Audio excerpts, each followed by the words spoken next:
Con el consentimiento de ustedes vamos a grabar en este encuentro. Buenas tardes. Buenas tardes Andrés. Entonces, bueno, en este encuentro tenemos como planificado estudiar el seminario 8 en su primer capítulo de introducción que se titula Al principio era el amor. Entonces, bueno, es un título bien particular porque al principio de la creación, como que al principio era el verbo, la palabra, lo que creó todo, como todo el mundo y toda la humanidad, pero al decir Lacan al principio del amor, pues necesariamente de una nos introduce la transferencia, porque nos hemos dado cuenta en lo que hemos leído que pues la transferencia no es sino eso, lo que permite el lazo en el análisis y está manifestada frente a un amor que no, no cabe el término de caducó, porque es más actual que lo actual. Es como que ya no es como fue, pero que sigue siendo en el inconsciente del paciente como una revivencia, si no me equivoco en ese término, como revivir el mismo lazo, como nos decía Freud, con el médico, o sea, con el analista. Entonces, como pues es la dinámica siempre de este espacio es hablar de lo que surge a partir de la lectura y a partir de, bueno, las impresiones con lo previo que hemos visto de la transferencia. Entonces, bueno, vamos a conversar un poquito alrededor de este tema.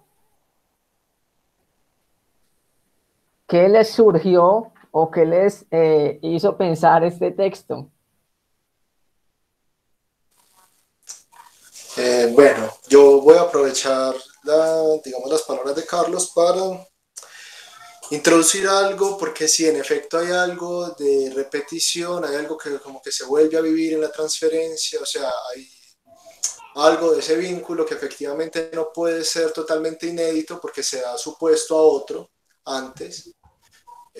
Sin embargo, quiero yo llamar la atención sobre este punto, sobre todo como en sentido complementario más que opositivo, porque si bien este elemento de que hay algo que se repite induce que ahí pudo haber un otro o que ahí se refiere a un otro que ya ha estado antes, es muy fácil confundir ese asunto, pienso yo, y digamos por lo que un poco desarrollan algunos otros autores, es muy fácil confundir ese punto con alguien que efectivamente estuvo en la historia de tal o cual persona. Entonces, por ejemplo, suponer que literalmente, porque es un poco como a veces se escribe, como que literalmente la persona analizante está poniendo efectivamente la persona, por ejemplo, no sé, de su padre o de su madre sobre el analista. Cuando, por ejemplo, con lo que dice Carlos, y es yo creo que principio o sea, lo que le da como paso a que eso se pueda repetir, es que eso, por más que pueda ser ocupado por cualquier otro, o sea, por la mamá, por el papá, por el analista, etcétera, eso necesariamente es un lugar lógico y vacío. O sea, ese lugar al que se dirige la transferencia y que puede ser como encarnado por un otro, definitivamente no queda enlazado a un avatar únicamente de la historia de tal o cual, sino que por definición es como un avatar vacío. Es un poco sobre lo que quería llamar como la atención sobre esto.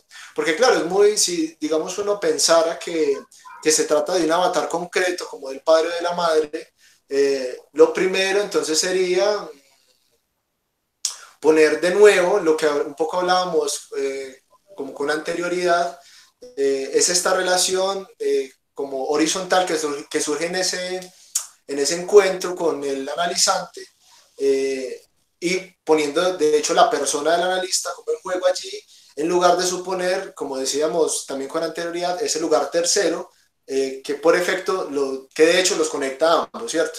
Bueno, eso era como un poco lo que iba a decir. Sí. Joa, ¿qué te surgió del texto? Está apagado tu micrófono. Sí, a mí me gustaría como hablar un poco sobre una parte del texto donde Lacan dice que a lo que se refiere la transferencia en última instancia es a la falta en el paciente, ¿cierto? Entonces hay una parte que me gustaría leerles que dice, si pensamos precisamente que por la naturaleza de la transferencia, eso que le falta lo aprenderá como amante, si yo bien estoy ahí, si yo estoy ahí por su bien, no es ciertamente en el sentido a toda prueba en que la tradición tomista lo articula, porque este bien es ya un término más que problemático. Si tuvieran ustedes la bondad de seguirme, no estoy ahí a fin de cuentas por su bien, sino para que ame. ¿Significa esto que yo tenga que enseñarle a amar? Sin duda, parece difícil eludir esta necesidad en lo que se refiere a amar y a lo que es el amor. Habrá que decir que ambas cosas no se confunden. En lo que se refiere a amar y a saber qué es amar, debo al menos, como Sócrates, poder rendirme el homenaje de que algo sea al respecto.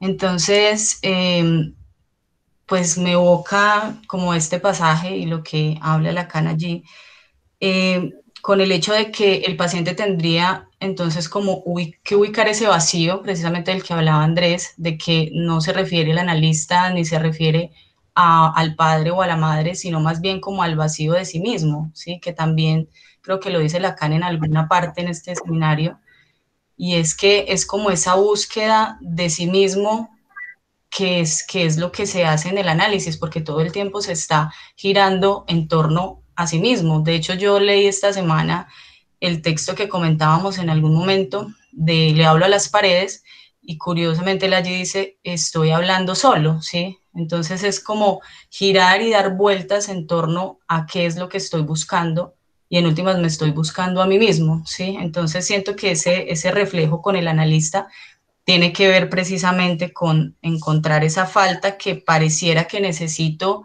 que el otro me diga quién soy, porque yo no sé quién soy, ¿sí? Entonces, al amarlo, lo que busco es que que me diga todo eso, que me ame también, pero al amarme podría darme una respuesta de quién soy. Como esto que hablan también en el texto de la relación Alcibiades y Sócrates, ¿no? Cómo Alcibiades está buscando, por medio de tener un acercamiento con Sócrates, el saber. Y ese saber, en últimas, tiene que ver con saber quién soy, como encontrarme en el otro, ¿sí? Entonces, bueno, eso es como los comentarios que tengo por el momento. Sí. Yo no había visto eso del vacío. Yo no había visto un momento que se subió mi gata acá. No, bájese. Eh, este asunto del vacío, porque evidentemente eso es lo que, bueno, Alcibiades está encontrando en Sócrates, pero pues haciendo el paralelo del análisis, es como si todos se montaran en una ficción.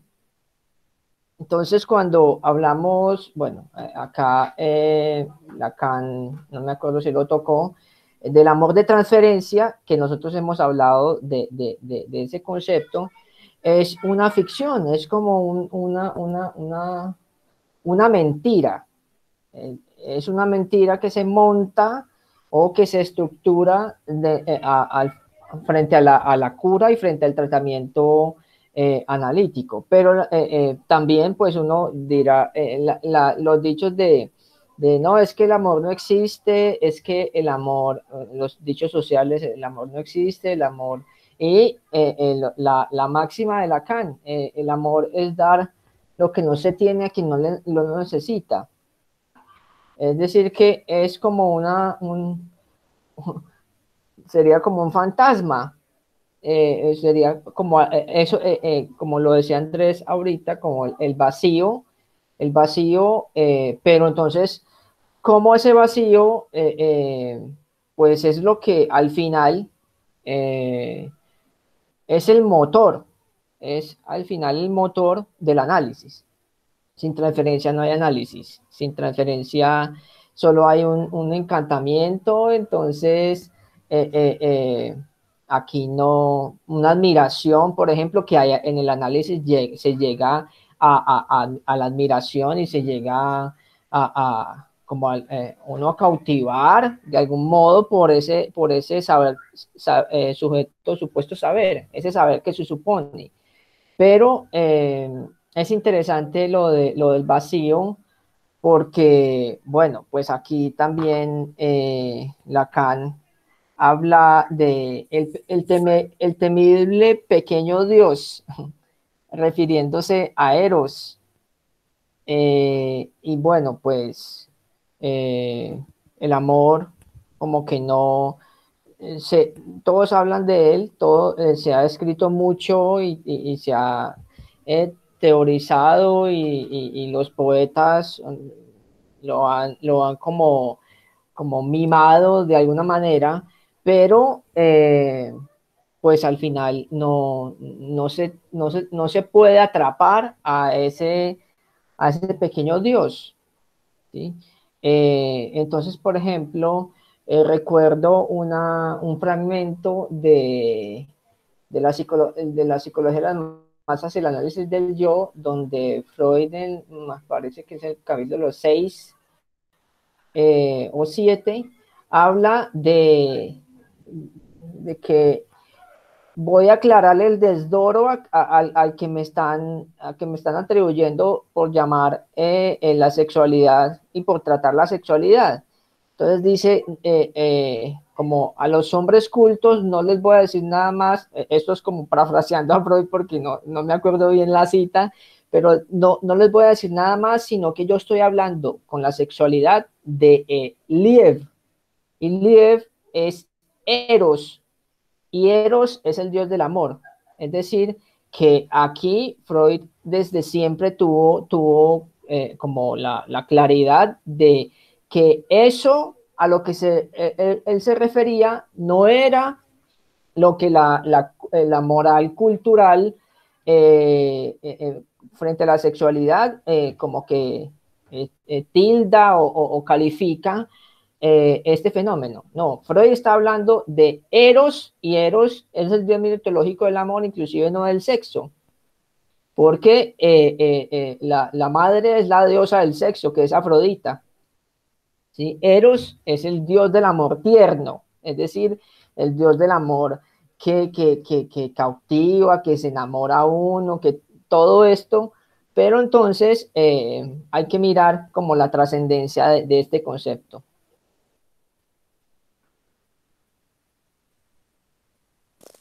Veo, yo quería agregar algo ahí a propósito de lo que ambos han comentado, porque digamos, me ayudó a pensar algo en relación a la dimensión clínica e incluso en relación a esta misma máxima que tiene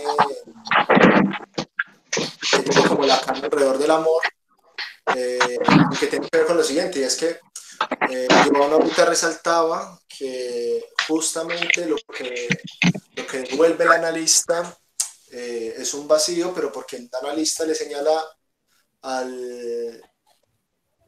quien le habla que allí algo le falta. O sea, el efecto propio que uno por ejemplo, nota en el mismo transcurrir de su análisis o de cualquier persona, es que lo inconsciente, por ejemplo, siempre contempla una dimensión de algo que no está realizado, de algo del orden de lo no realizado. Digamos, en ese sentido es muy interesante porque justamente si la respuesta del analista lo que va a hacer es producir el vacío, más bien señalar lo que falta o lo que le falta, esto se opone radicalmente a lo que dice Lacan en el texto respecto a la intersubjetividad, porque justamente en la intersubjetividad lo que hay es un encuentro de dos subjetividades. En ese sentido, no, lo que se refleja allí no es lo que falta, o sea, lo que va a aparecer allí es otra cosa. Me parece muy interesante porque digamos, la forma como lo introduce, haciendo como alusión a este asunto de la Two Bodies Psychology, muestra que es como si se pensara que una persona, por pasar como por ciertos contextos, necesariamente, digamos, tiene más experticia para el tratamiento, digamos, de tipo clínico, psíquico, como por ejemplo este sujeto que pasa como por una experiencia de guerra, lo cual, digamos, es absurdo, porque lo que un poco podría plantearse allí de nuevo es el discurso del amo, de este que sí supo como que sí supo zafar de la experiencia, pasar por la experiencia, que idealmente la pudo reconstruir, allí como instruir al otro. O sea, este analista o este sujeto en cuestión de la Two-Body Psychology se presenta allí como el elemento que falta, no le señala al otro lo que le falta, sino que en esa intersubjetividad lo que hace es presentarse como un objeto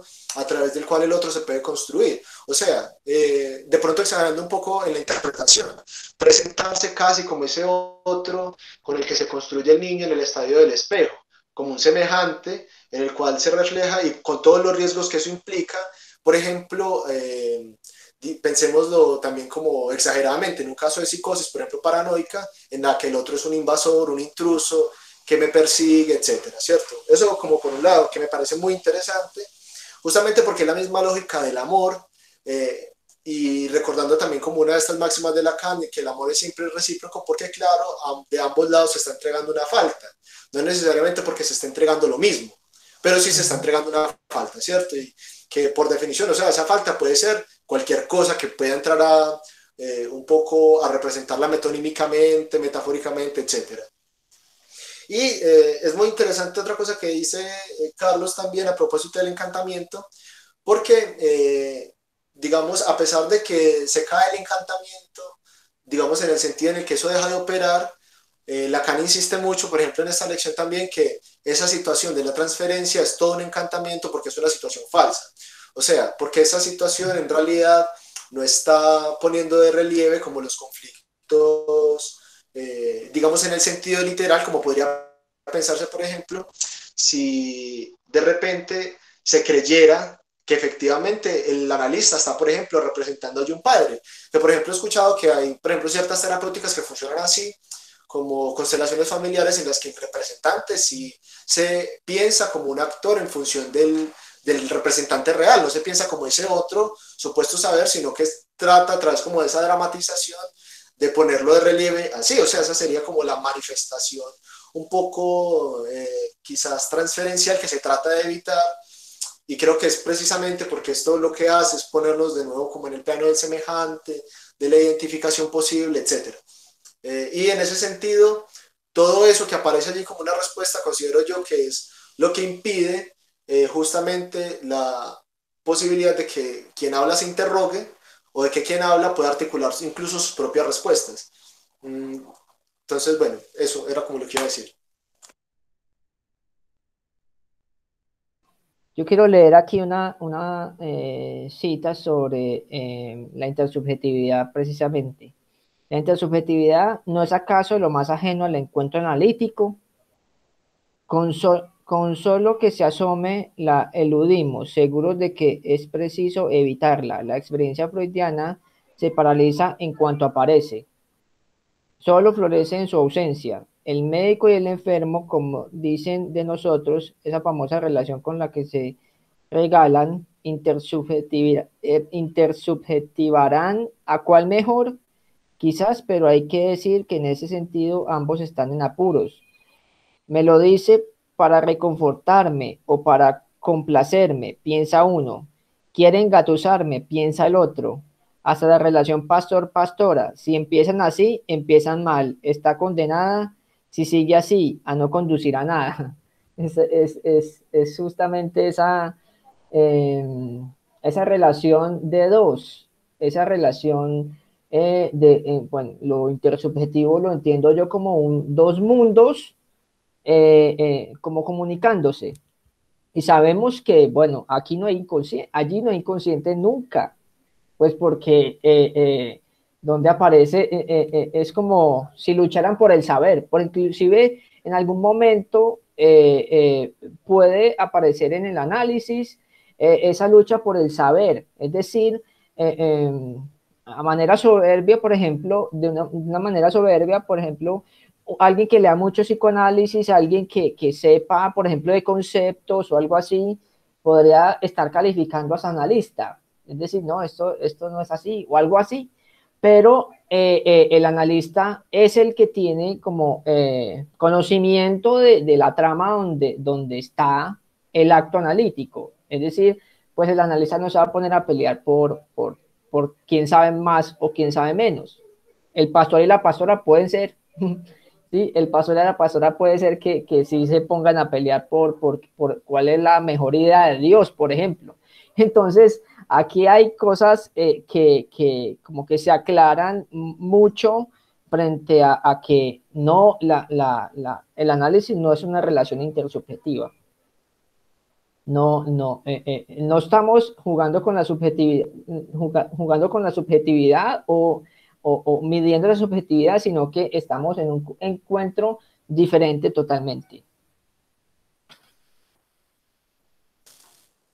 A propósito de eso, quería también resaltar una palabra que Lacan introduce aquí, si no estoy mal y si no lo leí en otra parte, que es disparidad.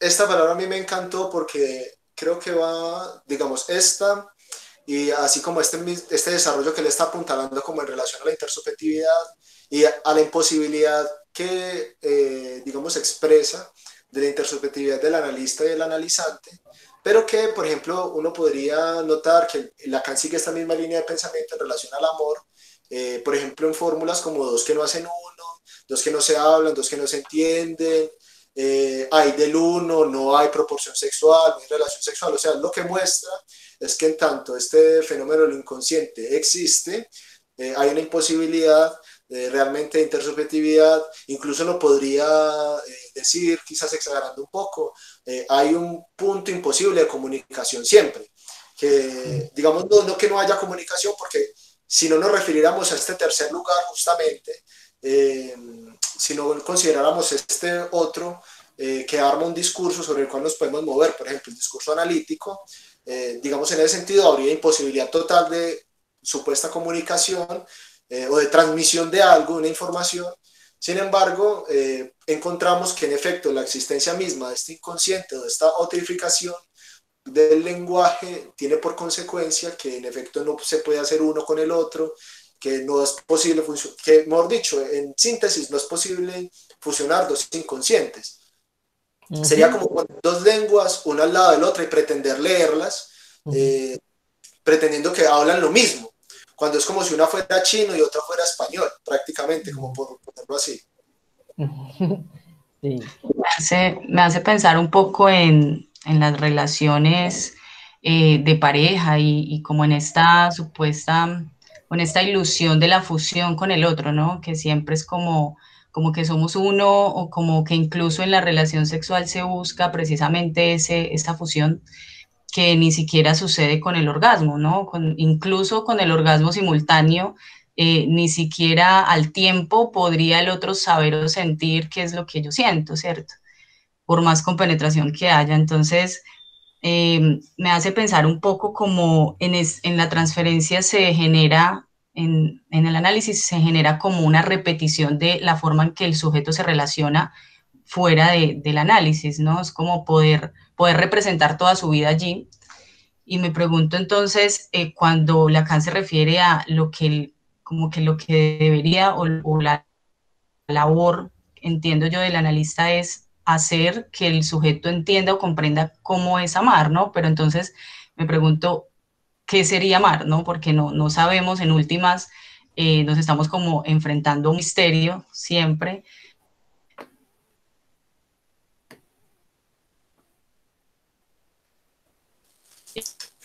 Eh,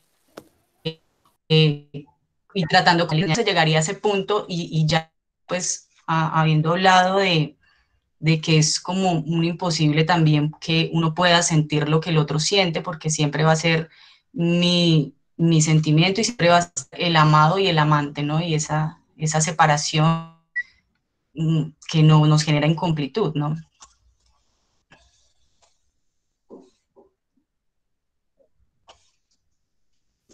Me parece muy interesante además lo que dice Giovanna, porque si, por ejemplo, uno nota en Freud que la forma como él pensó o lo que le dio como cabida a pensar las cosas era justamente el desencuentro sexual o todas las fallas que habían en relación al acto sexual. Entonces él mostraba la frigidez, la impotencia, etcétera, etcétera, los rodeos mismos del obsesivo que tenían que ver con esto. Sin embargo, por ejemplo, es asombroso cómo Lacan extrae digamos, esta imposibilidad de hacer uno del acto mismo, o sea, del logro del acto sexual. Y si uno lo piensa con detenimiento, es que a pesar de que, por ejemplo, en la cópula el orgasmo pueda ser simultáneo, lo que eso produce no es la unión, o digamos allí, más allá de ese punto, no hay más unión. Lo que justamente produce ese punto de clímax es la separación de los cuerpos, al igual que con cualquier otro objeto de satisfacción. Por ejemplo, con la comida. Uno va y come hasta que siente la saciedad y es imposible que cuando uno está lleno se sienta más conectado con la comida, es cuando más la desprecia.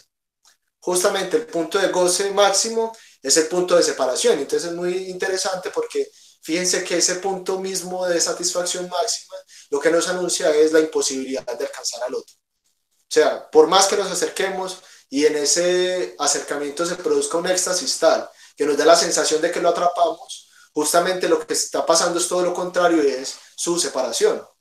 Entonces es muy interesante porque, digamos, en ese sentido, un poco lo que quizás aunque eso no se exprese en la didáctica de mostrarle al otro que definitivamente no alcanza, que es imposible que se apropie del otro, que es imposible que haga uno, los mismos relatos le van a mostrar justamente estos puntos de separación o estos puntos de diferencia o estos puntos de rancia que lo muestran a él como algo completamente diferente, con lo que definitivamente no se puede completar con ninguna otra cosa.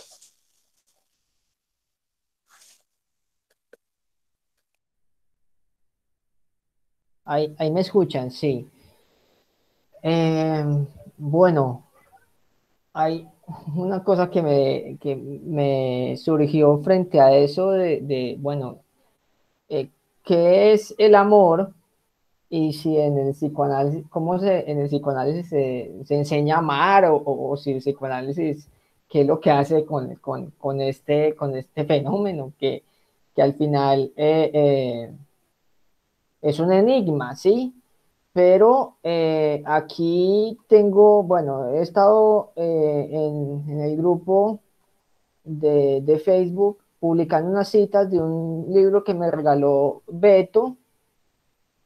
Aquí está, se llama Cara a Cara de Gabriel Rolón. Entonces, estaba buscando desesperadamente una cita porque se las voy a leer inmediatamente. No estoy ahí a fin de cuentas por su bien, sino para que ame. ¿Significa esto que yo tenga que enseñarle a amar? Sin duda parece difícil eludir esa necesidad. En lo que se refiere a amar y en lo que es el amor, habrá que decir que ambas cosas no se confunden. Acá, bueno, no es Gabriel Rolón, sino este seminario, la transferencia en la página 22 y 23. Eh, y es que tenía en la mente eso, tenía en la mente esa cita, creí que era Gabriel Rolón, pero no. Entonces, ¿qué es lo que hace al final el análisis con el amor? Pues yo lo diría desde la propia experiencia que lo que hace es acomodarlo. Es como si el amor estuviera desacomodado en el neurótico o en el que llega a análisis y lo que hace, bueno, inclusive el analista no hace nada para decir, no, es que váyase por acá, venga, mire a ver, no, porque ahí no es una cosa imaginaria, pues no es una cosa ahí que se juega a ese nivel, sino que es una cosa que en el mismo análisis eh, yo lo podría decir eh, como por arte de magia, por arte de magia llega uno a darse cuenta de que las cosas a ese nivel cambian. Por ejemplo, el amor, eh, eh, eh, alguien que llegue a un análisis por ejemplo, porque le están siendo infiel, por ejemplo. Entonces, bueno, les voy a contar ese caso de esta paciente. Esta paciente no estaba buscando análisis porque era sufriendo muchísimo. Era sufriendo muchísimo porque el caso es el siguiente. Llega una mujer por ahí de unos 33 años. eh, entonces, llega y entra al consultorio llorando. Me dice, me acabo de dar cuenta que mi esposo me es infiel hace 8 años con la mujer que me cuidó el embarazo, con mi mejor amiga. Y yo pues estoy muy impactada por esto, pero yo no lo voy a dejar. Yo quiero, ni siquiera ella dijo quiero, yo necesito estar con él, pero estar tranquila. Es decir, que se iba a quedar en esa infidelidad y que no le hiciera daño. Cuando yo me veo enfrentado a eso, yo digo, ¿cómo puedo hacer? No puedo hacer nada. Yo no soy el que tengo que hacer nada porque es que no, ¿qué puede hacer uno ante un caso tan límite como ese? Entonces ella siempre llegaba a consulta y decía, no, es que él estuvo hablando con ella, es que él la dejó en la casa, es que, y tenían dos hijos, una niña de 4 años y un niño de 1 año. Es que él la dejó en la casa, yo sé que él habla, entonces le veía conversaciones en el WhatsApp con esta amante. Entonces, yo acompañando en ese camino, bueno, también sosteniendo ahí un poco ese sufrimiento, en un momento me doy cuenta, después de pasar muchos meses, que ella como que comienza como a cambiar y a tomar decisiones, pero también encontró a un profesor de gimnasia, pues del gimnasio. Yo lo que le decía era que ella no estaba bien que se diera por perdida frente a su dimensión de mujer, porque ella pues, tenía todo para tener otro hombre, ¿sí? Además porque había una cuestión y es que era toda madre, era madre para sus dos hijos y no era mujer, inclusive estaba como bloqueada esa parte. Entonces, profesor de gimnasio llega y la pretende y ella es como que abre esa dimensión y le acepta un café. El esposo yo creo que ya se pensionó, era policía de la SIJIN. Entonces, era un investigador.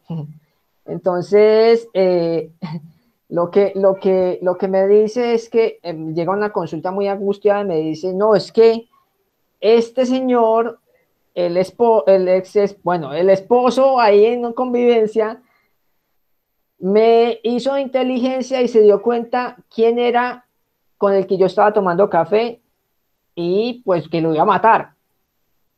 Entonces, ahí comienza toda la trama de que esta mujer se desprenda se desprende de ella. Yo no hago sino pues como hablar con ella, pero se desprende de ella de esa manera de amar donde estaba determinada a ser víctima de un infiel. Pero entonces después, cuando sale la dimensión de mujer y se siente como que le atrae a otros hombres o a este profesor, entonces ya llega como que cambian las dinámicas, pero ella aquí lo más importante que pues fue donde terminó el proceso, es que ella dice, ya no me afecta. Ya yo tengo el sartén por el mango, doctor. Ya no me afecta. Entonces, ella inclusive se reía de esa situación. Él cree que yo lo celo y yo no lo celo. Él es antes el que me cela a mí. Inclusive una imagen me comentó y es que él le había puesto un arma en la cabeza, como que lo voy a matar. Pero ella, tranquila, pues no me pueden matar porque yo soy la madre de sus hijos. Y entonces, si se dan cuenta, ese viraje que pasó con el amor, es lo que siento que hace un análisis con el amor. Bueno, es una hipótesis. A mí me gustaría señalar algo muy interesante que Carlos dice en relación al caso y que obviamente como él es el que está hablando no se da cuenta, porque cuando Carlos señala que él hace una separación o que logra introducir una separación entre lo que es una madre y una mujer, lo que hace es justamente mostrarle lo que le falta, que es, por lo que es en definición lo que, eh, digamos, en este texto de la transferencia, Lacan está mostrando que es la forma como el analista le enseña a amar a su analizante y es devolviéndole lo que le falta. Digamos, es muy interesante porque justamente ese efecto de separación de dos significantes que por lo general se confunden, incluso Freud mismo lo muestra, que una de las realizaciones femeninas habitualmente para la época de Freud era, por ejemplo, la maternidad, y en ese sentido, ser madre se superponía a ser mujer, pero vemos, por ejemplo, en este caso como Carlos muestra que la separación misma de esos dos significantes lo que introduce es todo un movimiento en ella para que ella explore otra cosa, para que ella lo pueda ver de otra manera, como abriendo dos caminos prácticamente, pero justamente es porque Carlos no asume una posición moral de entrada, como diciéndole quédese o déjelo, sino que lo que hace es mostrarle otra cosa.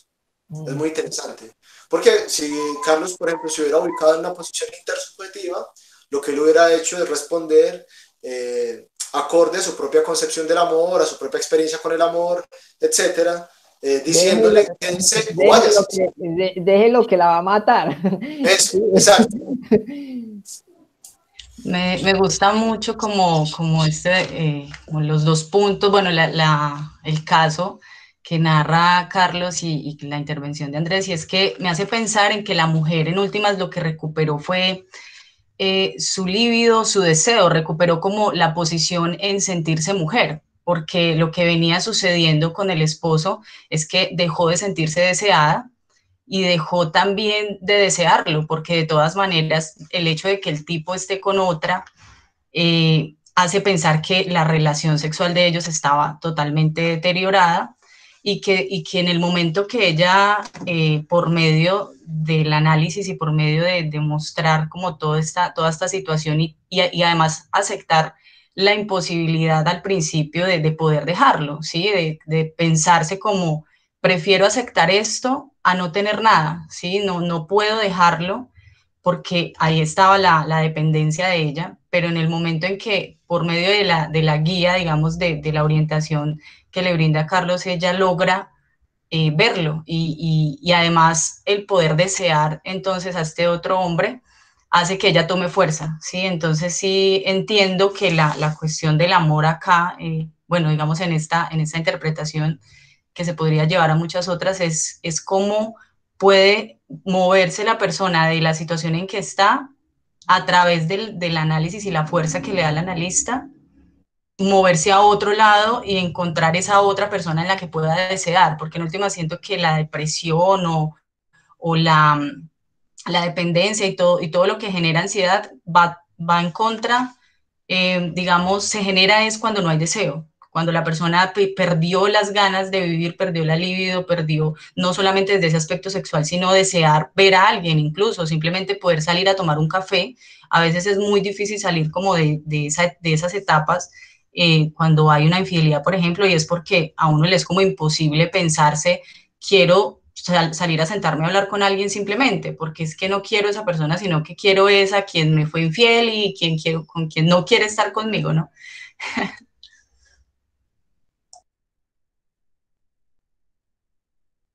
Yo quería comentar algo ahí que me pareció muy interesante porque, digamos, es un elemento que no, que obviamente este no se escapa y que a medida que lo vamos hablando va apareciendo, y es que, por ejemplo, cuando Carlos introduce justamente una ausencia, lo que introduce es efectivamente un deseo. Todo lo que falta se desea, eh, y es muy interesante porque sí, si bien, por ejemplo, eso ya había faltado, como se ve, lo que produce en un primer momento es la angustia porque ahí no está el recurso al que ella se hace hablando, que le permite después que no la afecte. Es muy interesante, porque allí donde aparece la angustia, que es también lo que señala Giovanna, eh, digamos, en ese mismo nivel donde se produce la angustia, se produce el deseo. Que eso Lacan lo va, digamos, va a hablarlo tendidamente, sobre todo en el seminario, por ejemplo, 6 y en el seminario 10. Y es que, por ejemplo, el objeto A condensa ambas dimensiones, tanto la dimensión de la angustia como la dimensión del deseo. Entonces, muy interesante. Y bueno, y otra cosa que también dijo Joana, que ha sido como de las que más me ha gustado, sobre todo en relación a la interpretación, y es que la interpretación del analista, más que producir un sentido o apuntar al bien, o al supuesto bien, de, digamos, de ese que escucha, y digo supuesto porque es el que supone el analista, lo que hace más que eso es realmente este efecto de fuerza, que Lacan, por ejemplo, lo va a decir, que la interpretación del analista no va en la vida de producir un sentido, sino de producir un oleaje, o sea, un estremecimiento tal que por el efecto de su fuerza mueva al sujeto del lugar en el que está, digamos, por ejemplo, como dice Carlos, en una posición en la que no quiere resignar algo, no quiere resignar su goce, porque ese goce obviamente amarra de muchas maneras, por ejemplo, a lo que es la realidad, lo que es la vida, es lo que todo el tiempo se ha sabido, es el eterno retorno de lo mismo también, que nos, un poco nos, como que nos da un cierto peso, digamos, en esta levedad que implica el ser.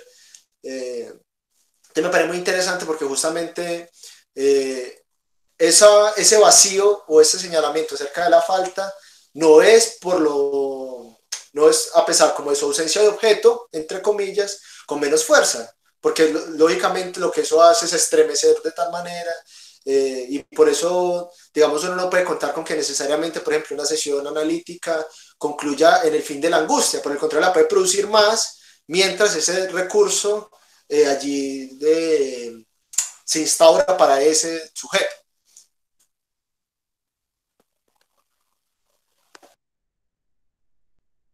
Sí, sería un peligro pensar, inclusive un peligro muy angustiante, un peligro muy angustiante de parte del analista pensar en que el final de una sesión puede traer alivio. Ahí pues estaría muy frustrado porque la realidad es que inclusive una sesión es un encuentro donde puede pasar cualquier cosa y no están, por ejemplo, en manos de uno que el paciente vuelva. Entonces, por ejemplo, yo les voy a hablar, si me permiten, de otro caso que no tiene que ver, bueno, no sé si tiene que ver, pero quiero hablarles de un caso actual, de un caso virtual. Es un hombre que es de Pasto, es un abogado, como la demanda es, no, yo no tengo por qué vivir, yo me voy a matar. Y lo he intentado y estoy muy depresivo y estoy muy bajo y todo esto. Entonces yo comienzo el proceso con él el comienzo de la pandemia. Entonces, bueno, yo lo que hago es desentramar una historia, es decir, ir caminando con él, pero no inocentemente. Es decir, no, uno sabe que hay cosas que se esconden debajo, ¿sí? Que cosas que se esconden, hay que barrer eso.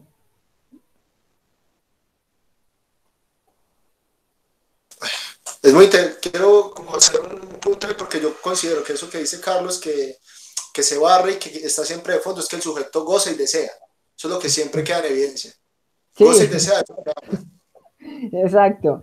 Entonces, lo que pasa con este paciente es que yo había pasado por 3 procesos cognitivo-conductuales que no habían hecho sino ahí darle golpecitos de espalda. Entonces yo comienzo a meterme en su historia y me doy cuenta que es un hijo de una guerrillera. Es hijo de una guerrillera y de un político.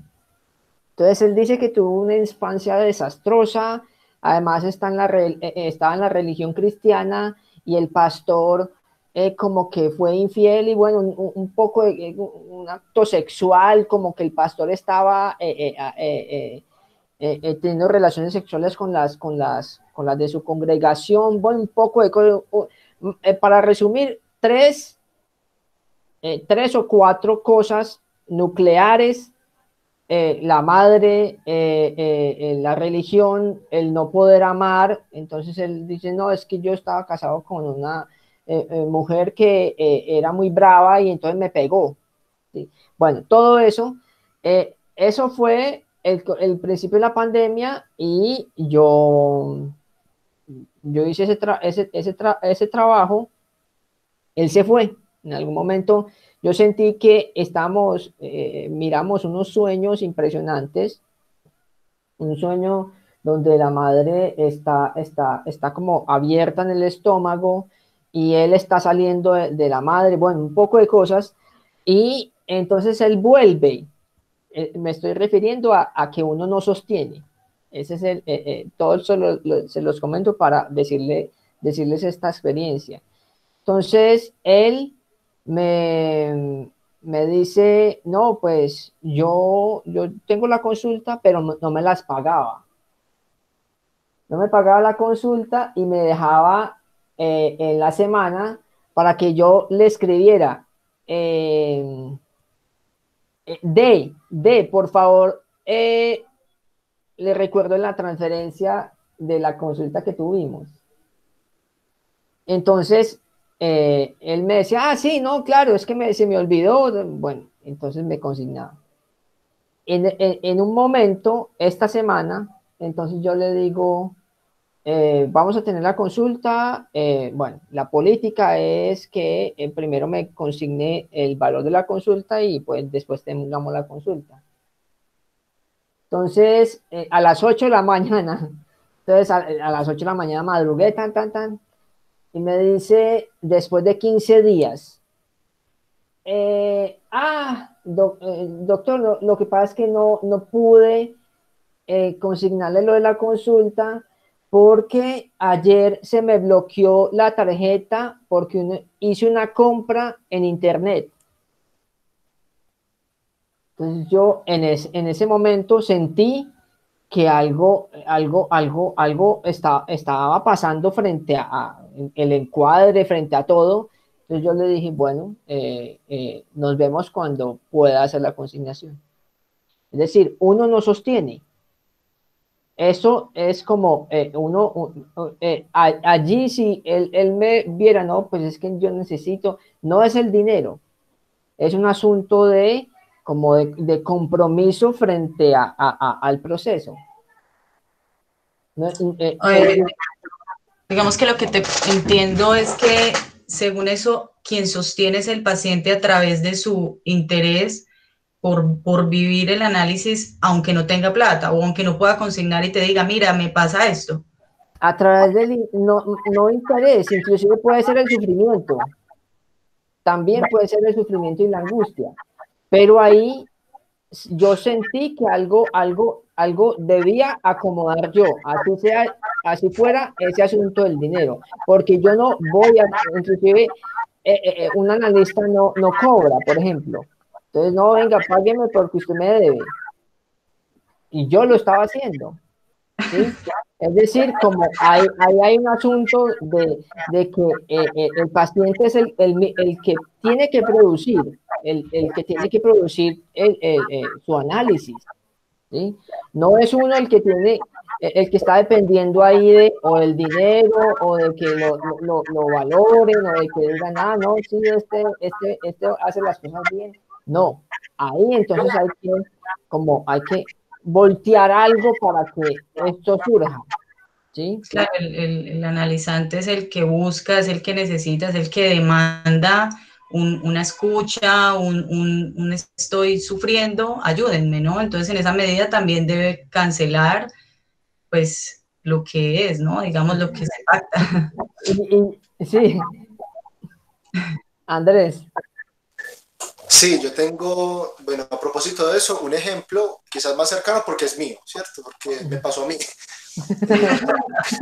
Me pasó a mí en posición de analizante, no de analista. Entonces, bueno, compartir eso, además porque también es como de esta época.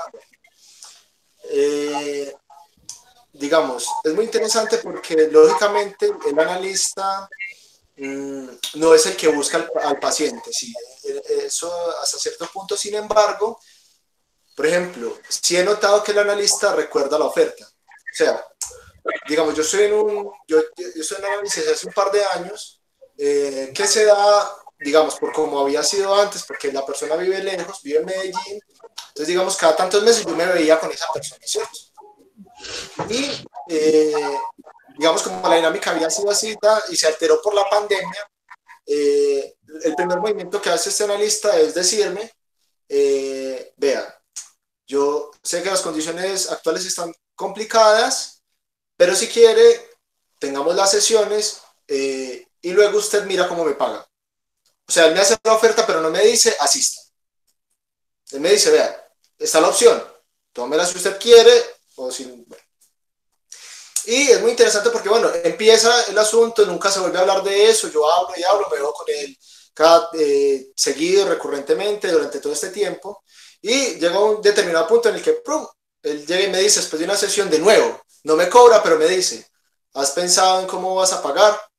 Entonces yo le respondo cualquier cosa, le digo, ah, sí, yo le hago un abono, no sé qué, listo, y se cierra. Pero es lo mismo, es porque es lo que está haciendo allí, que me parece que es un poco también lo que hace Carlos, es introducir que no me está escuchando ahí pues de querido, de amigo, de parcero, de camarada, como ven, cuéntame tus problemas, que yo te quiero, que yo te amo, porque ese es el problema, que se hace por amor, lo que él hace es parcializar la deuda y poner un elemento tercero que es el dinero. Yo te estoy escuchando porque así ese señor puede que no necesite la plata, así no lo haga porque necesita cubrir sus necesidades, etcétera.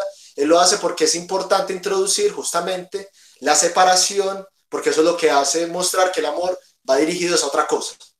Eso como para ponerlo así en contexto también con lo que dice Carlos. Eso me hace recordar un texto, no sé si es de Lacan, de Freud, no sé, en algún lado lo leí, no recuerdo en este instante, pero que el análisis se da precisamente es con este vínculo del pago. O sea, el pago es lo que acentúa de alguna manera que es una relación analítica, que no es cualquier otra, que no es el amigo que me escucha constantemente el mismo cuento y no es tampoco un familiar ni la pareja, ¿no? Que allí hay una relación profesional y que en el momento de que digamos, ese vínculo o esa parte del pago no esté, ahí se empieza como a tergiversar todo, ¿no? Que además también lo que el analizante paga incluso le hace sentir que es muy poco. O sea, cuando hay un analizante que sufre y que de verdad demanda el proceso, pues siente todo el tiempo que se queda corto y que pues ojalá pudiera hacerlo más. Incluso me parece que en algún texto leí que a Lacan le pagaban mucho, ¿no? Y con propiedades y cosas, como que era una cuestión de... Oro en polvo. Ajá, exacto. Yo ya me imaginé la isla y no sé qué, pero sí, pero sí me parece que es como la lógica del asunto, y es que el terapeuta, el analista, lo que está haciendo es amar al paciente, pero no lo está haciendo directamente, es decir, no te dice te amo, entonces porque te amo, pues entonces no me pagues, no, sino que te ama, pero entonces hay una manera en que el analizante está devolviendo eso, y la única manera de devolver ese amor, como ese pago, pues tiene que ser con algo material, es decir, no tiene otra cosa como pagarle, ¿cierto? A menos que sea del civil. Además, es muy interesante porque fíjense que, por ejemplo, esto no es ajeno a nuestra práctica, y es que incluso hay algunos que tratan de pagar más, así sea con otra cosa. Entonces llevan un regalo, llevan una fruta.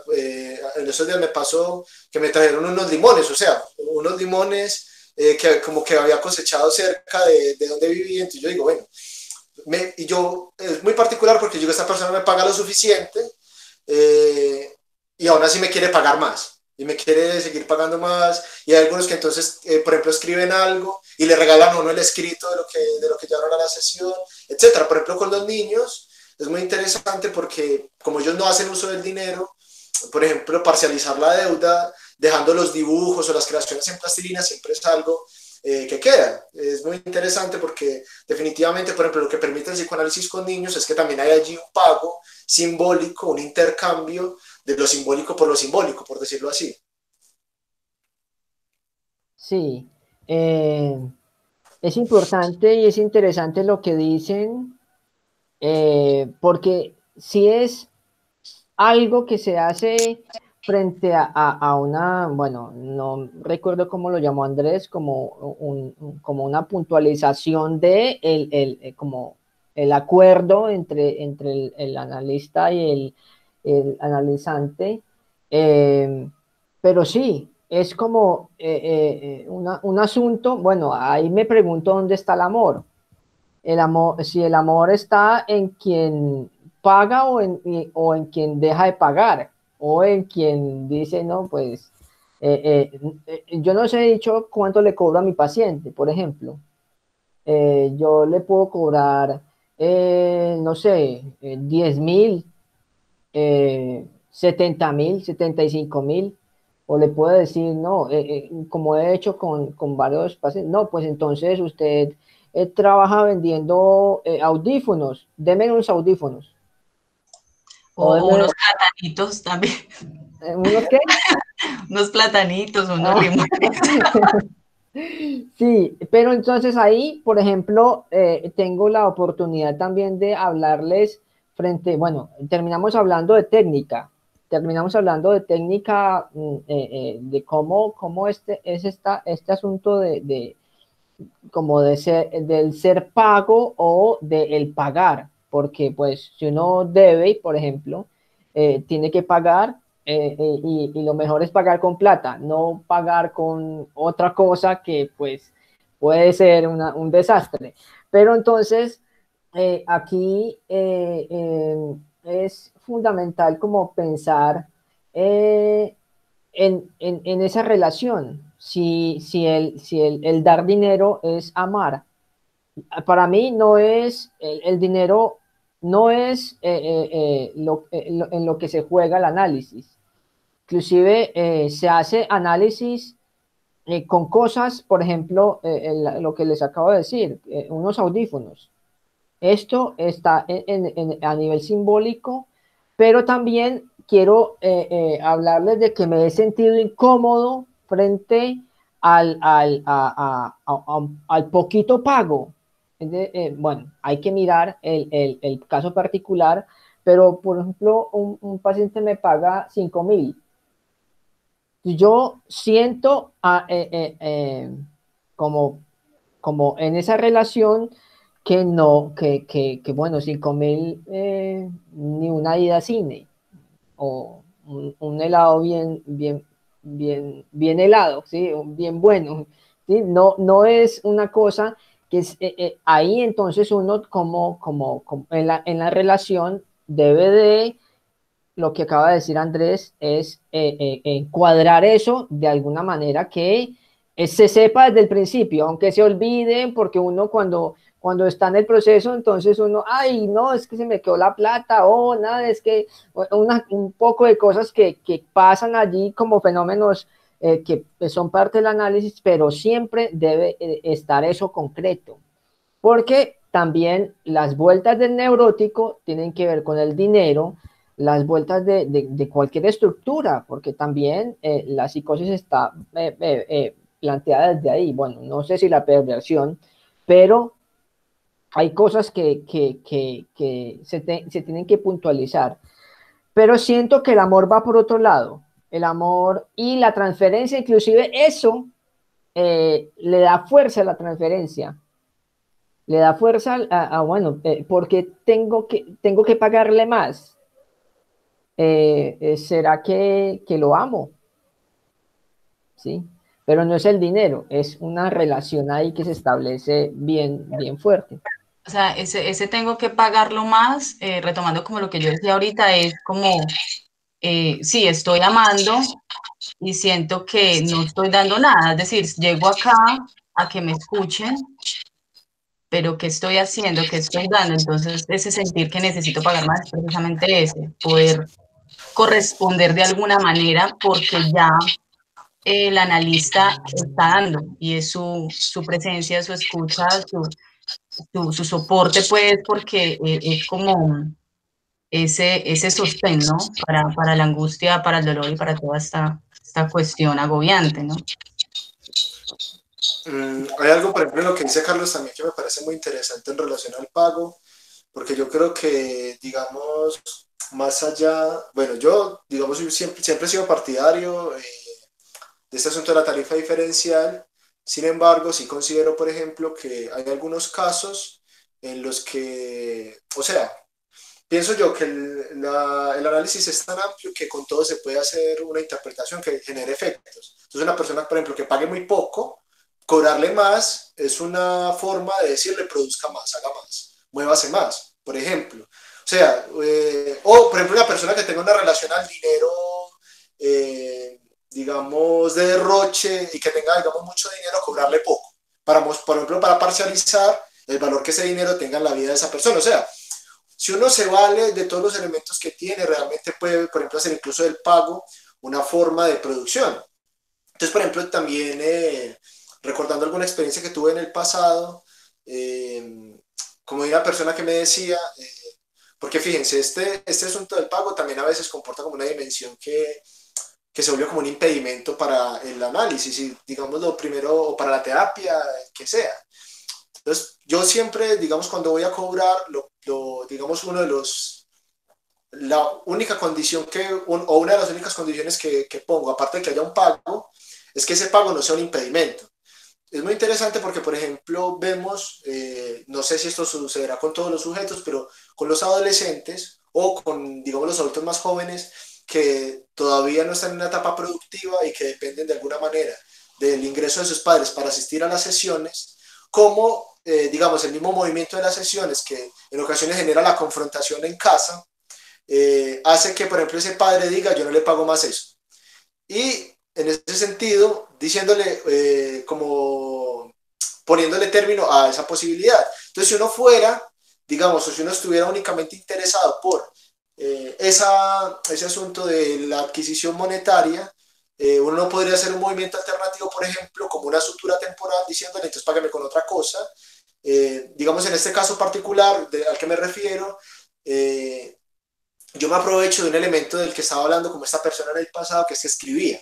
Entonces, claro, yo pienso, escribir le requiere un trabajo y un esfuerzo, está produciendo algo, entonces le digo, bueno, ya que no puede pagarme temporalmente con dinero, págueme con un escrito cada vez que venga. Y así, digamos, se acuerda, se hace como esa, pensé yo en ese momento, como que se hace esa sutura y que de todas maneras después el mismo sujeto se moviliza a, bueno, ya no le puedo seguir pagando con esto, además porque obviamente el estar forzado a estar produciendo una escritura también lo tiene que mover a pagar con otra cosa, finalmente termina después buscando una forma, un trabajo que le permite pagar la sesión. Entonces fíjense que en el mismo pago uno puede, digamos, tomar un punto de impulso para que el sujeto se mueva. Finalmente era lo que les decía ahorita, para que el oleaje mismo de lo que uno hace sacuda al otro de donde está como tan cómodo a veces, ¿cierto? En ese momento recuerdo algo y es que no sé si es Lacan el que afirma que la transferencia se da en la medida en que el analista primero la inserta, ¿no?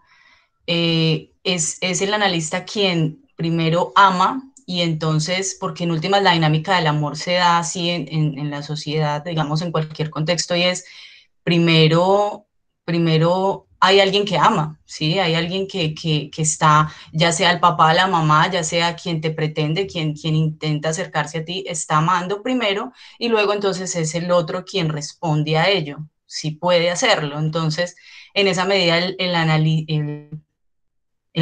analizante lo que está haciendo después con la transferencia es responder a ese amor que ya le vienen dando, ¿no?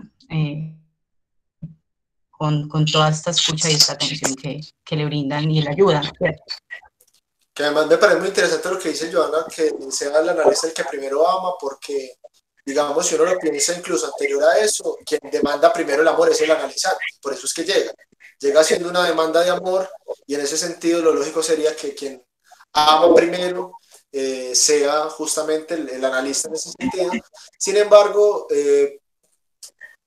claro, porque además es muy interesante, porque justamente todo este asunto de que el analizante ama, también digamos, uno tiene que pensar que en todo acto de amor hay también una intención narcisista de querer ser amado, ¿cierto?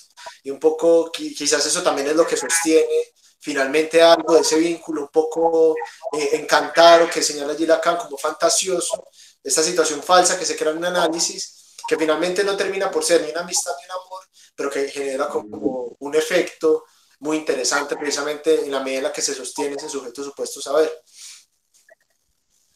Y que a mí me parece, por ejemplo, curioso el término de hablar de fantasía o de falsedad, digamos, frente al amor de transferencia, y es porque yo siento que es algo muy real, ¿no? Entonces, es tan real que genera un cambio en una persona y genera que tenga ganas de vivir y genera que se conecte con otras cosas en su vida, que pueda producir, estudiar, trabajar, ¿no? Entonces, me parece que es muy real, pero es real en el análisis, ¿no? No fuera de allí, ¿sí?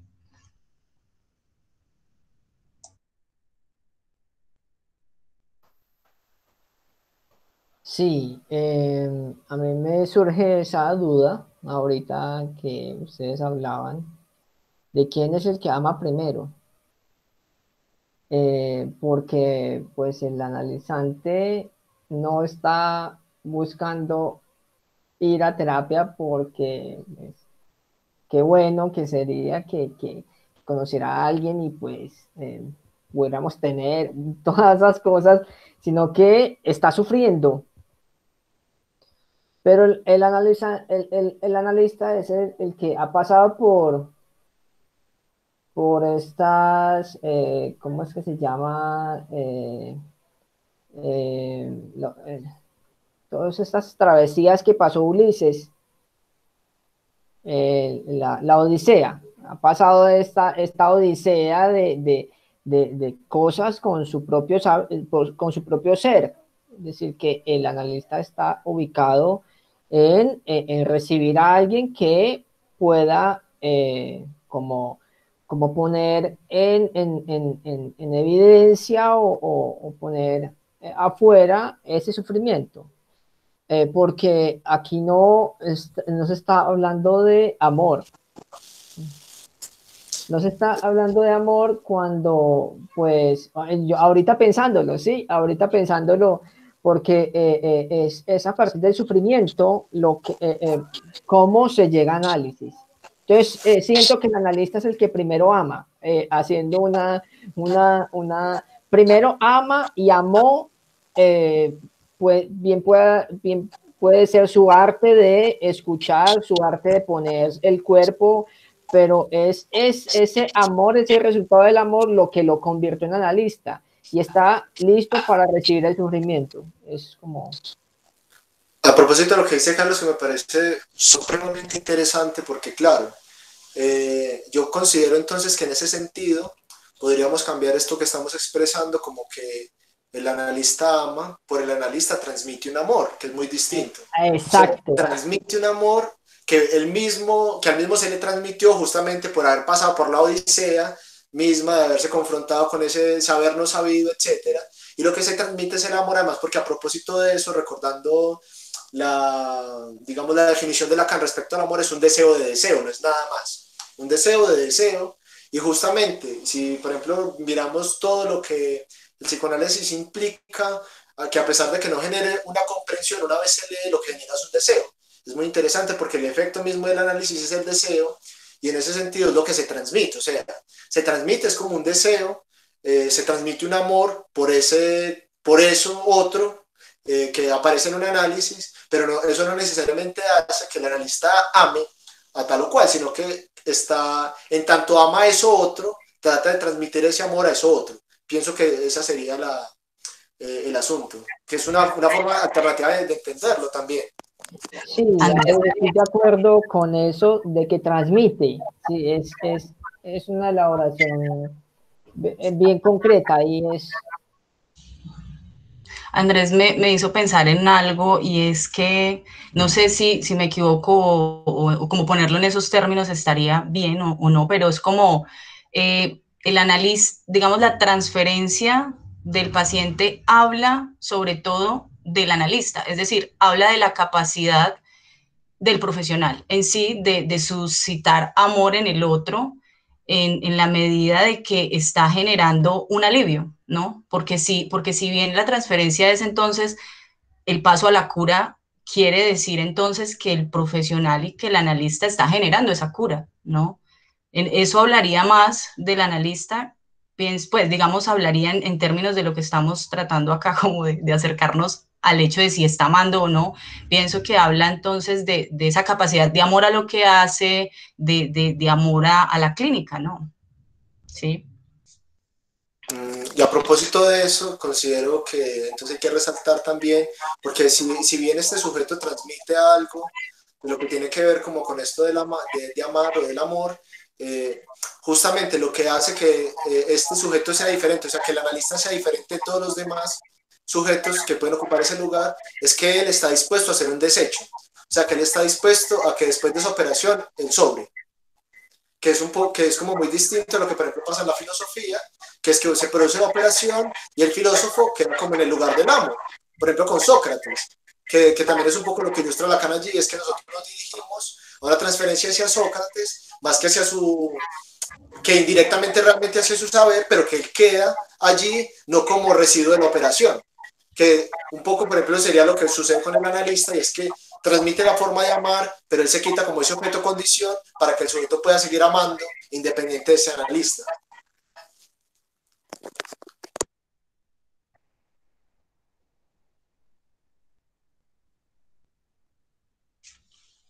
No, Nos quedamos ahí como pensando. no quería dar clic esto acá, pero sí, esto que dice Andrés sobre el desecho, es que la operación de la transferencia y el amor de transferencia se monta frente a esta ficción, pero la caída de ahí es una caída necesaria, inclusive es resolver la transferencia, es decir, hacer algo con eso, porque pues no se puede quedar atrapado en esa relación, el sujeto supuesto saber, esa relación de amor de transferencia pues eternizarse ahí. Al analista hay que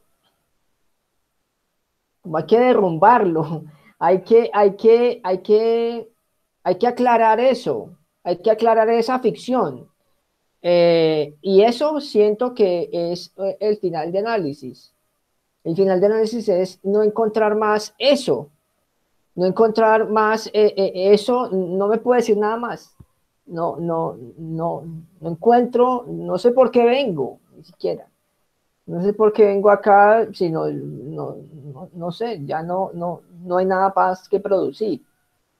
Ahí en ese campo, bueno, yo les quiero compartir porque siento que es importante una entrevista, bueno, para cuando la puedan leer, ahorita no sé si esto tiene chat, si ahorita en el chat se las pongo, eh, justamente de eso, de mi final de análisis, cuando yo en el diván le digo, bueno, en la entrevista están solamente esos dos sueños. Así se termina la entrevista. Pero les voy a contar que sigue esos dos sueños. Entonces, el primer sueño era que yo estaba peleando con mi padre para que él entrara a una silla, porque pues yo no la había sacado y él la había sacado, según eso. Entonces, mi papá dice, entre esa silla, en el primer sueño, entre esa silla. Entonces yo le digo, no, si yo no lo saqué, ¿por qué lo va a entrar? Entrélo usted. Me dijo, entre esa silla porque usted está hablando con un hombre. Entonces yo le dije, claro, yo no lo debo entrar y usted también está hablando con un hombre. Ese fue el sueño. Entonces esa silla, una silla roja que hay en la realidad, pero entonces el segundo sueño es, bueno, un sueño donde aparece mi analista dándome clase después de mucho tiempo. Entonces yo digo, no, pues vamos, voy a ver clase con mi analista, con el doctor, qué bueno. Entonces unas monjitas estaban diciendo, no, ese señor es muy mala clase, ese señor no sabe dar clase, ese señor tiene una idea diferente de Dios, bueno, un poco de cosas. Cuando yo le digo la interpretación de ese sueño, bueno, el contenido de ese sueño al doctor, el sueño termina con que yo me voy. Yo le digo, déjeme ir, déjeme salir porque yo me voy. Déjeme salir porque yo me voy. Él saca una vasijita y me la da y me dice, téngala para que eche lo malo que pueda pasar de aquí en adelante. Y él no me quería dejar ir y yo me fui. Me- y, y- y- y tomé mi camino. Entonces, en el diván, yo le digo esos dos sueños, me gustaría leérselos. ¿Me permiten leerle esos dos sueños? Claro, por supuesto, genial que nos los compartas. Me parece bien, es que es más preciso.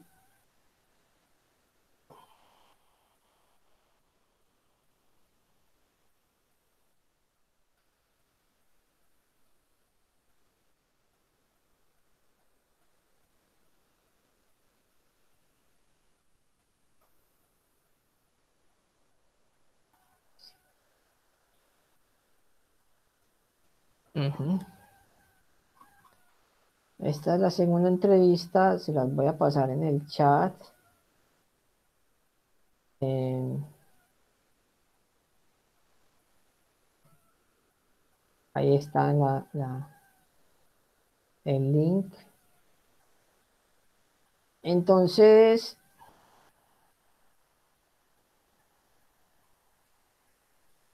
el primer sueño dice, estoy en la sala de mi casa.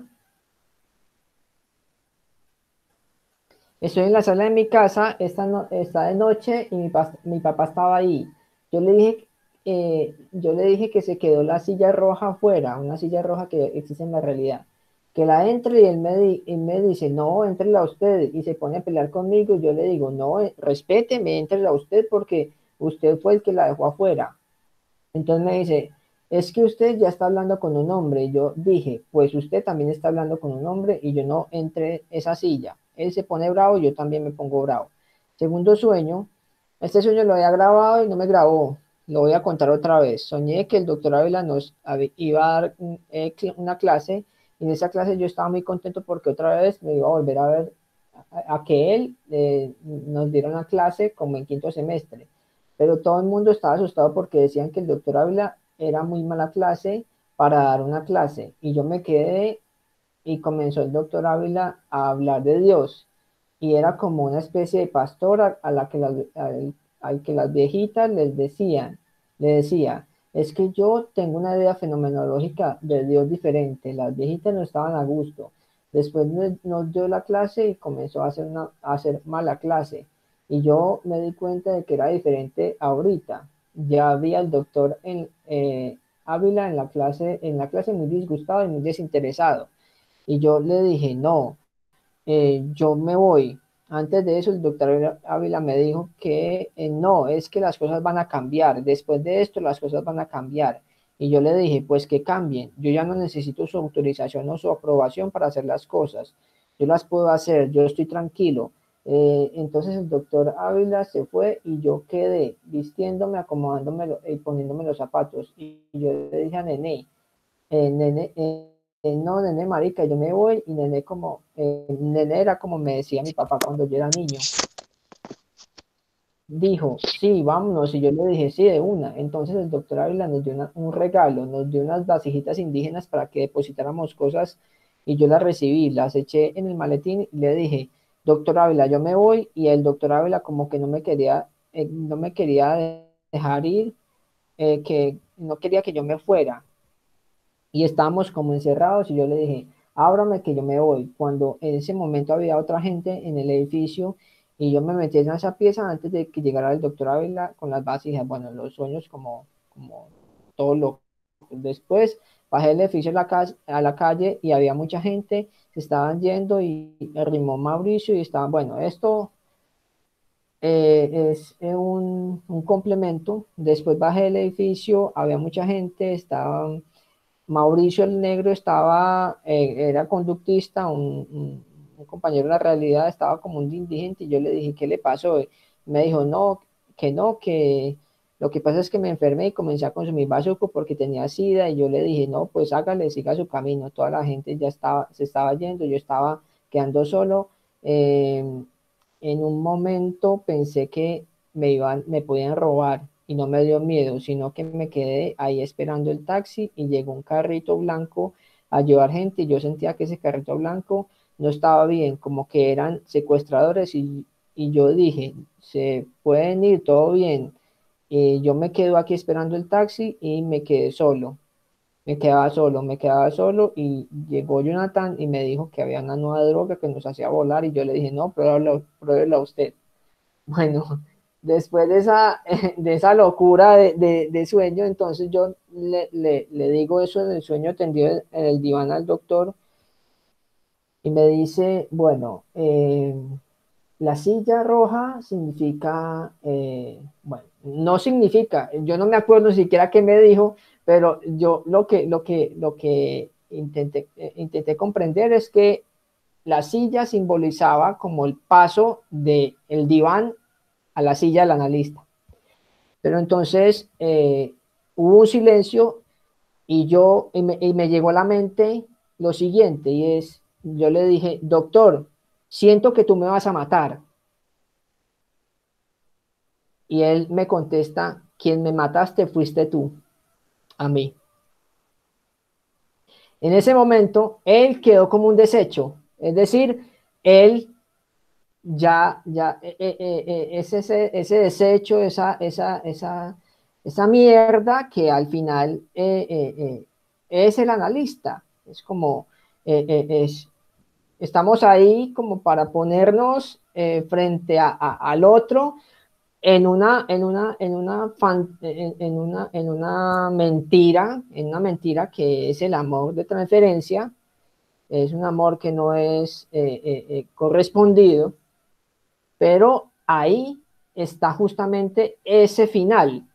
El final es, sí, estamos los dos aquí en una realidad y unos cuerpos que ya tenemos que seguir nuestro camino. El final es muerte al psicoanalista. Derrumbar el psicoanalista, derrumbarlo.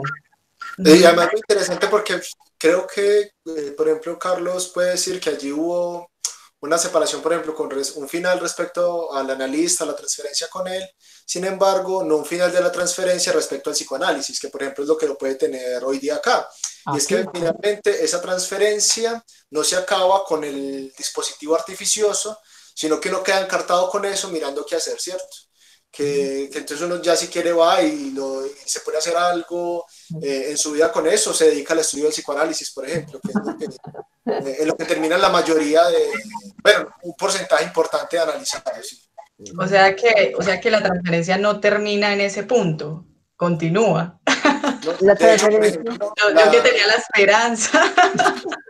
de hecho, por ejemplo, la justificación de que haya escuela es porque la transferencia no se acaba, pienso yo. O sea, la necesidad de que haya grupos de estudio, de que haya escuelas de psicoanálisis, de que haya foros de psicoanálisis, de que haya eventos, es porque la transferencia efectivamente no se acaba. Porque es que la transferencia es lo que nos mantiene vivos.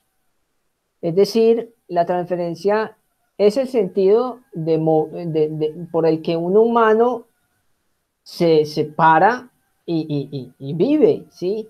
Es como el amor. El amor es eso, es significado, por ejemplo, en el eros, en la pulsión de amor. Eh, no es que se acabe, no se puede acabar porque pues quedaríamos como petrificados o quedaremos como detenidos bueno, y entonces ahorita ¿qué sigue? Ahorita sigue es amar otra cosa y amar otra cosa en la elección de cada cual. El psicoanálisis, como dice Andrés, en lo que se resuelve esto, es en una transferencia por el discurso analítico, por ser como promotor de la experiencia y todo esto, y pues es un amor más sano, es un amor no neurótico, por ejemplo. Es un amor que al final lo resuelve, es ese paso por la desilusión de parte del analista y por el amor más allá, trascendente de parte del analizado. Es eso, y no se acaba, no se puede acabar porque no tendría sentido.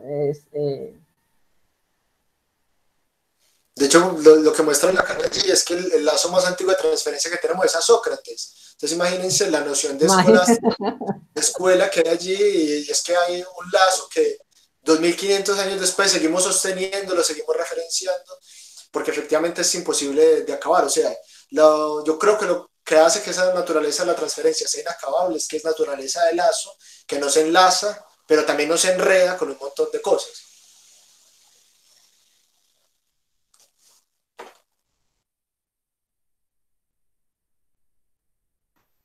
Bueno, vamos concretando, vamos terminando. Quiero leerles esta cita de el, la página 24, el primer párrafo. La célula analítica, aunque sea acogedora, es cualquier cosa menos un lecho de amor. Y esto se debe a que, a pesar de todos los esfuerzos que se hacen para reducirla al denominador común de la situación, con toda resonancia que podamos darle a este término familiar, no es una situación por el solo hecho de acudir a ella. Como decía yo hace un momento, la situación es la situación más falsa que pueda haber. Es una falsedad que cura, es una falsedad que tramita cosas y que despeja cosas de lo humano. Y volviendo a la charla con Luis Schnittmann, esta mañana me decía que pues el psicoanálisis lo que hace es dar un lugar a la palabra, dar un lugar a que se hable de cualquier cosa, pero es como si la palabra, aunque es significante, aunque el significante remita a otro significante, aunque no se diga todo con la palabra, la palabra es un elemento que comienza a tramitar cosas a nivel psíquico. Entonces él decía, no es que yo tenga que decir al psiquiatra esto, hace, no, venga, yo lo quiero escuchar. Entonces decía que en España los psiquiatras se aterraban porque él era el que iba a visitar más a los pacientes, porque los quería escuchar y quería hacer algo frente a la palabra, y por medio de la palabra es que, bueno, la palabra cura, la palabra comienza a tramitar cosas. Además es muy interesante porque, como lo dice Carlos, así es como si esa transferencia o ese movimiento de amor en algo se quedara como adherido a esa función misma de la palabra, de poder hacer algo con la palabra, y que quizás es un poco lo que el analista en su posición insiste, desde el mismo silencio, y es que el hecho de que el otro hable, él quedándose callado, está posibilitando que allí algo se produzca. Y finalmente uno termina enganchado hasta cierto punto a esa función misma que tiene la palabra, tanto de generar goce como de crear movimiento, ¿cierto? De permitirse desplazarse del punto mismo de goce, de sufrimiento, etc. Bueno, como para concluir, entonces la transferencia al final del análisis me hace pensar que se convierte entonces en esa experiencia previa que hace que el analista pueda transmitir a otros, ¿no? Poder ayudar a otros también, pasar entonces a ese lugar del que hablaba ahorita Carlos, de pasar del diván a la silla, ¿no? Entonces, es a través precisamente de esa experiencia superada y transitada como la Odisea, el Ulises, poder entonces ayudar a los otros y saber desde esa transferencia, cuando empiece a vivirla, pues ya sabrá qué es lo que sucede y sabrá también qué hacer, ¿no? En medio de siempre como ese aprendizaje constante del psicoanálisis.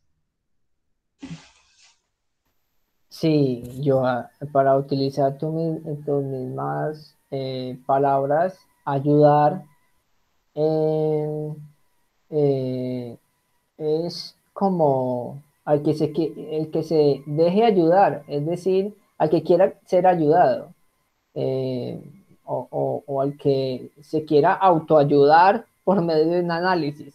Es decir, como que, bueno, inclusive los adictos son una cosa impresionante. Gozan de una forma eh, eh, destructiva con todo. Entonces, hay una cosa que ellos no ubican por ejemplo, en la demanda de análisis. Entonces, cuando se ayuda, bueno, habrá que saber a quién se ayuda, si el analizante o el analizado a él mismo por medio de un movimiento que no soporta más y que tiene que autoayudarse por medio de un analista, o ayuda el analista también, porque es que eso es, también no estamos sino para hacer algo diferente. Andrés iba a decir algo. Iba a hacer como un comentario final en relación a un punto que me escapó en relación al bien, y es que es muy interesante porque, a pesar de que Kant desarrolla un punto muy interesante en relación a, por ejemplo, el imperativo moral, como reduciéndolo a una máxima que comúnmente, digamos groseramente podríamos decir como no hagas a otros lo que no quieres que te hagan a ti. Es muy interesante porque el análisis lo que muestra justamente es que el sujeto no opera definitivamente por esa máxima, porque si operara así no habría ni delincuencia, ni siquiera goce, pues, en definitiva. Y es muy interesante porque, a pesar de que eso está planteado allí como ideal, esa ilusión del bien no es sino eso, una ilusión construida fantasmáticamente, pero allí donde uno localizaría el bien, que sería como un punto límite, lo que encontramos, por ejemplo, con Lacan es que es un agujero que traga todo hasta el infinito, que incluso se traga hasta el mismo sujeto, en la medida en la que no se puede incluso dejar destruir por el mismo goce que supuestamente está gozando.